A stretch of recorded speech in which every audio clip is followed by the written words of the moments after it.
एक बार को आप सोच के देखिए कि आपका कोई बच्चा 12-13 साल का सुबह सुबह स्कूल जाता है, लेकिन सिर्फ 10 मिनट की देरी से उसका अंजाम क्या होता है। उसका अंजाम ये कि वो अपनी जिंदगी से हाथ धो बैठता है।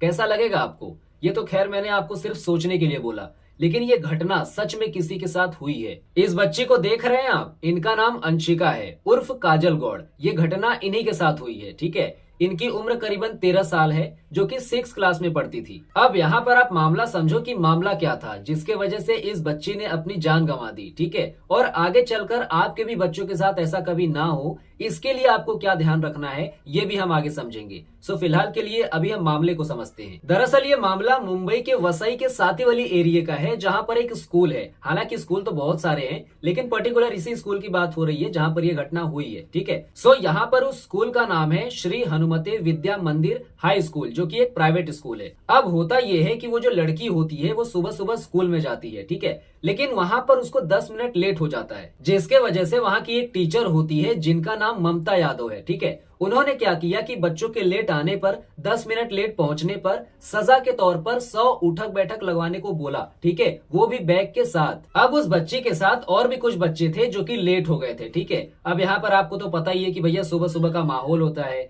तो यार यहाँ पर बच्चे कभी कभार लेट हो जाते हैं, ठीक है। सिर्फ बच्चों से लेट नहीं होता, बड़ों से भी कभी कभार लेट हो जाता है, ठीक है। सो यहाँ पर वो जो बच्चे थे वो साथ में मिलकर उठक बैठक लगा रहे थे बैग के साथ। हालांकि कुछ बच्चों ने आधे अधूरे उठक बैठक किए और कुछ बच्चों ने पूरा भी किया, 100 है ना, बैग के साथ, ठीक है। मतलब जो बच्चा जितना कर सकता था उतना उन्होंने किया, ठीक है। अब यहाँ पर जो आधे अधूरे किए वो तो ठीक था, लेकिन ये जो लड़की थी अंशिका उर्फ काजल गौड़, ठीक है, इसने क्या किया कि भैया ये प्रेशर में आ गई, ठीक है, टीचर के प्रेशर में आ गई, दबाव में आ गई, ये डर गई, जिसके वजह से इसने 100 उठक बैठक लगवाए बैग के साथ। उसके बाद घर लौटने पर उसकी तबीयत और बिगड़ने लगी। क्यों? क्योंकि उसके इनसाइड बॉडी में प्रॉब्लम होने लगी। उसके बाद उसको हॉस्पिटल में भर्ती किया गया, लेकिन कुछ दिन इलाज चलने पर भी उसके तबीयत में कोई राहत नहीं दिखी, ठीक है। यहाँ पर टीचर के 3rd डिग्री टॉर्चर के वजह से आखिरकार उसने 14 नवंबर को अपना दम तोड़ दिया। अब यहाँ पर तुम समझो कि भैया 100 उठक बैठक लगाना मामूली बात है क्या? है, तुम लगा के देखो, तुमको समझ में आ जाएगा अगर इतना ही मामूली लगता है तो। 20-30 लगाने में ही तुम्हारी हालत खराब हो जाएगी, वो भी नॉर्मली। तो सोचो 100 लगाने पर क्या होगा, तुम्हारा शरीर कांपने लगेगा, थर थर थर थर, ठीक है। सुबह उठ नहीं पाओगे, इतना दर्द होगा जोड़ों में, ठीक है। तो सोचो उन बच्चों का क्या हालत हुआ रहेगा। एक तो उनको आदत नहीं है और ऊपर से 100 उठक बैठक लगवा रहे हैं बैग के साथ। अब यहाँ पर आप सोचो कि आज के समय में एक बच्चे का बैग कितना भारी रहता है। वो भर भर के बुक लेके जाते हैं, भले से पढ़ाई ना हो वो अलग बात है, लेकिन भैया वो बैग जरूर भर के लेके जाएंगे, ठीक है। सो यहाँ पर तुम समझो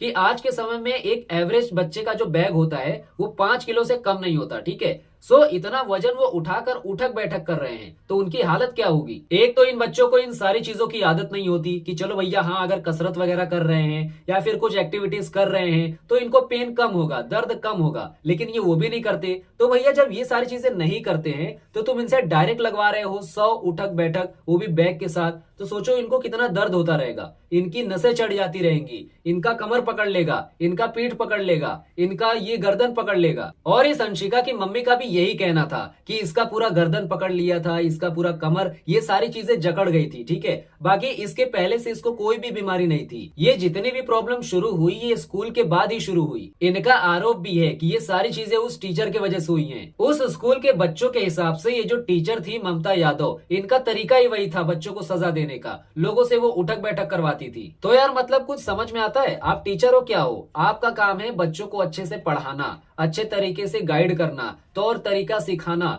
डिसिप्लिन में रखना, अच्छी आदतों को बताना। और रही बात सजा देने की, तो मुझे तो ये लगता है कि हर एक स्कूल के अंदर किसी भी बच्चे को हाथ लगाने से पहले ये सोचा जाए कि बच्चे में कमी कहाँ पर है, क्यों ये पढ़ाई नहीं कर रहा है, क्यों ये फालतू की चीजों को करता है, क्लास में क्यों ये मस्ती करता है। इन बच्चों को समझना होता है, इनके वीक पॉइंट को पकड़ना होता है। जब आप इनके वीक पॉइंट को पकड़ लेते हैं तब आप इनको अच्छे तरीके से जड़ से कंट्रोल कर सकते हैं। ये मारना क्या होता है, अगर बच्चा कमजोर दिख रहा है तो वहां पर उसको समझाओ, अगर बच्चे को पढ़ाई नहीं समझ में आ रही है तो वहां पर उसको गाइड करो। अगर बच्चा स्कूल में लेट आ रहा है तो उससे पूछो कि भाई बात क्या है, क्यों लेट हो रहा है। हाँ, अगर 1-2 दिन लेट हो रहा है तो वो नॉर्मल है, उतना सबको होता है, लेकिन अगर बंदा रेगुलर लेट हो रहा है तो उससे पूछो कि भाई लेट क्यों हो रहा है, ठीक है। अगर वो नहीं बताता या फिर झूठ बोलता है तो उनके पेरेंट्स को बुलाकर उनसे अच्छे तरीके से बात करो, उनको समझाओ कि भैया क्यों लेट हो रहा है, तो वो आपको रीजन बताएंगे, तब जाकर आपको चीजें समझ में आएंगी। ठीक है, सिर्फ मारने से क्या होता है, मारने से कुछ नहीं होता। इसका सॉल्यूशन भैया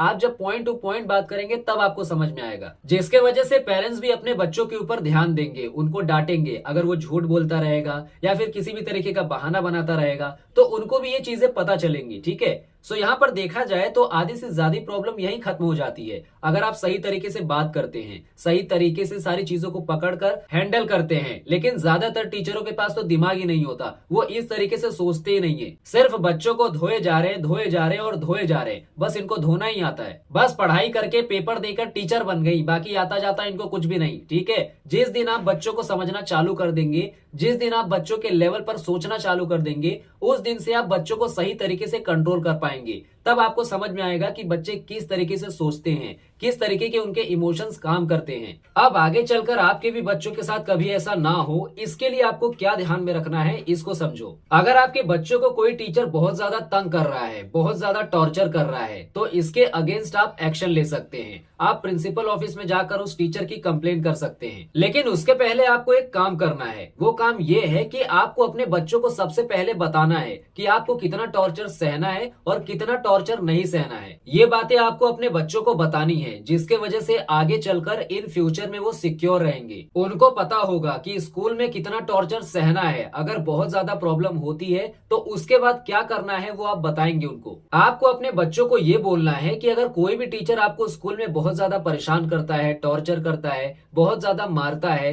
तो आपको डायरेक्ट पेरेंट्स को बताना है। क्योंकि बहुत बार ऐसा होता है कि जो बच्चे होते हैं वो डर जाते हैं, डर के मारे वो घर पर अपनी बातों को बताते ही नहीं है। वो सोचते हैं कि अगर हम अपनी बातों को घर पर बताएंगे कि भैया कोई टीचर हमें मारा है, कोई टीचर हमें टॉर्चर किया है, तो वो उल्टा हमें ही चार बातें सुनाएंगे कि तुम्हारी गलती होगी, तुमने होमवर्क नहीं कंप्लीट किया रहेगा, तुमने या फिर स्कूल में मस्ती किया रहेगा, जिसके वजह से क्या पता वो मारने भी ना लग जाए। इसी डर के वजह से बहुत से बच्चे अपनी बातों को घर पर बताते ही नहीं है। सो यहाँ पर आपको क्या करना है कि आपको अपने बच्चों के साथ थोड़ा फ्रेंडली बिहेव करना है। मतलब जैसे कि दोस्त बात करते हैं ना, थोड़ा फन के साथ, थोड़ा हंसी मजाक के साथ, आपको भी थोड़ा सा, ज्यादा नहीं, थोड़ा सा भी अगर आप बात करते हैं तो इन फ्यूचर में अगर कोई भी उनको प्रॉब्लम आती है तो वो आपको बिना झिझके बताएंगे। ठीक है, जितने भी प्रॉब्लम आती है स्कूल में, क्या होता है, कैसे होता है, सारी चीजें आपसे शेयर करेंगे। उसके बाद आप उनको सॉल्यूशन दे सकते हैं। इसके वजह से उनका आपके ऊपर भरोसा और भी ज्यादा बढ़ेगा। ठीक है, वो हमेशा आपसे खुलकर बातें करेंगे कोई भी अगर प्रॉब्लम आती है। अगर कोई टीचर आपके बच्चों को ज्यादा टॉर्चर करता है, जिसके वजह से अगर उसको अंदरूनी प्रॉब्लम हो गई तो उसके हेल्थ के लिए भी खतरा हो सकता है, उसके मेंटली हेल्थ के लिए भी खतरा हो सकता है। सो यहाँ पर सबसे पहले आप पेरेंट्स समझो। ठीक है, उसके बाद आप अपने बच्चों को बताओ कि अगर ऐसा कुछ होता है तो आप डायरेक्ट हमें बताओ। ठीक है, जिसके वजह से हम एक्शन ले सकते हैं। और इस चीज के जरिए आप अपने बच्चों के ऊपर नजर भी रख सकते हैं। इसके जरिए अगर आपका बच्चा स्कूल में मार खा भी रहा है तो आपको पता चलेगा कि भैया ये किस वजह से मार खा रहा है। ठीक है, जिसके वजह से आप अपने बच्चों को घर पर पहले से ही समझा सकते हो कि अगर वो स्कूल लेट जाता है या फिर होमवर्क नहीं करता या फिर स्कूल में बहुत ज्यादा मस्ती करता है या फिर अपने पेरेंट्स को मीटिंग्स में नहीं बुलाता या फिर झूठ बोलता है, तो ये सारी चीजें आपको पहले से पता होंगी। बच्चों को सजा उतना ही देना है जितना वो सह सके, जितना वो अपने आप को सुधार सके। ठीक है, उनको अपने फ्यूचर के बारे में समझाओ, ये नहीं कि अपने घर का गुस्सा उनके ऊपर ही थोप दो। जब तक ये सोच हर एक टीचर के दिमाग में नहीं घुस जाती तब तक वो हर एक बच्चे को मारता ही रहेगा। शिक्षा का मतलब ये नहीं कि बच्चे चुप हो जाएं, बच्चे डर जाएं, बच्चे रो दें, बच्चे टूट जाएं। शिक्षा का असली मतलब है बच्चों को मजबूत बनाना, बच्चों को सपने दिखाना, उन सपनों तक कैसे पहुंच सकते हैं उन सारे तरीकों के बारे में बताना,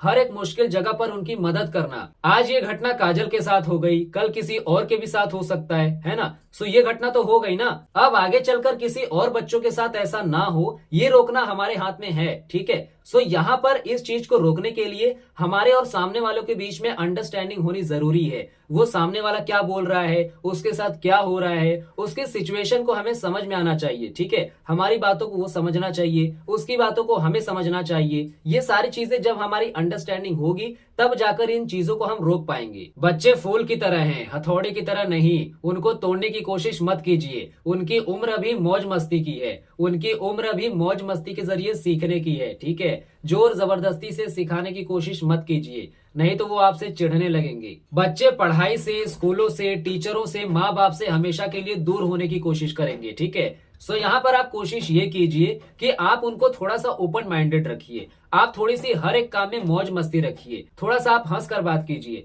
जिसके वजह से वो भी आपके ऊपर ट्रस्ट करेगा, ताकि उसको भी अच्छा लगे, वो भी हर एक काम में इंटरेस्ट ले, ताकि सामने वाला भी आपसे खुलकर बातें कर सके, अपनी प्रॉब्लम को वो शेयर कर सके। ठीक है, आगे चलकर वो आपसे अच्छी चीजें सीखे और उस चीज को अपना सपना बनाए, उस चीज को वो पूरा करे। सो आई होप आपको सारी चीजें एकदम अच्छे तरीके से समझ में आई होंगी कि आगे आपको किस तरीके से सामने वाले का ध्यान रखना है, किस तरीके से उसको सिक्योर करना है, ठीक है, किस तरीके से समझना है। बाकी हमारा वीडियो यहाँ पर एंड होता है, फिर मिलते हैं हम नेक्स्ट वीडियो में। तब तक आप हंसते रहिए, खेलते रहिए और मुस्कुराते रहिए।